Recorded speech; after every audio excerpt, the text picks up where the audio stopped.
संस्कार public school कुरखेड्याच्या वतीने आज पालकांचं मार्गदर्शन आणि शाळेबद्दल असलेले मुलांबद्दल काय नेमकं प्रोग्रेस काय आहे, शाळा कशी काय आहे, शिक्षण काय आहे, गुणवत्ता काय आहे, या सर्वांच्या बाबीवर आज मी प्रथम तुमच्यासमोर माझे 2-3 शब्द असे मांडू इच्छितो। सर्वप्रथम संस्कार पब्लिक स्कूलचे सर्व मॅनेजमेंट, शिक्षक शिक्षिका यांचे खूप मनापासून मी स्वागत करत आहे। आणि या संस्कार पब्लिक स्कूलमध्ये जे काही विद्यार्थी घडत आहेत आणि त्याचा गुणवत्ताच्या बाबतीत खूप चांगलं असं डेव्हलपमेंट होत आहे। या शाळेत माझं परस्पर 4th स्टँडर्डला मुलगी आहे आणि 1st स्टँडर्डला मुलगा आहे आणि त्या गुणवत्तेचा जर विचार केला तर खूप छान आहे। तुम्ही टीचर पण कोऑपरेट करतात आणि टीचरला कोऑपरेट करणं हे पालकांचं कर्तव्य आहे आणि त्याचा फीडबॅक घरी गेल्यानंतर पालकांनी स्वतः अभ्यास घेतला पाहिजे, तेवढंच त्यांचं समाधान होईल।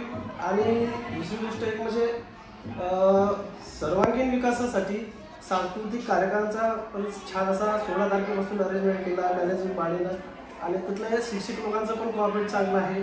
त्याचप्रकारे सांस्कृतिक कार्यक्रमामध्ये पालक लोकांचं कोऑपरेट जर राहिलं खूप चांगला असा प्रोग्राम होऊ शकते।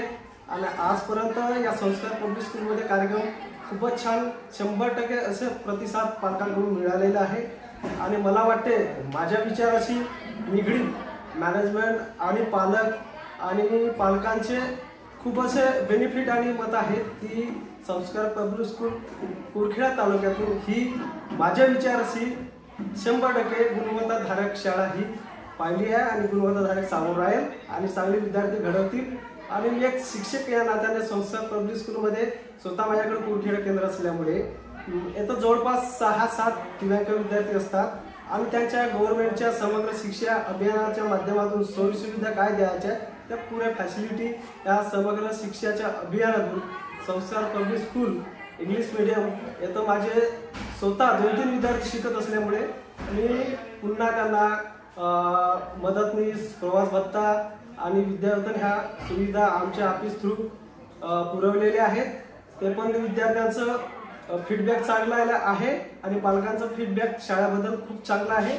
असंच कोऑपरेट समोर राहील आणि या संस्कार पब्लिक स्कूलमधील मॅनेजमेंट अँड टीचर आणि पालक आणि विद्यार्थी चांगल्या प्रकारे घडून समोर आपल्या भविष्यात उज्ज्वल भविष्य करतील हीच मला नम्र आग्रहाची विनंती आहे। जय हिंद, जय भारत।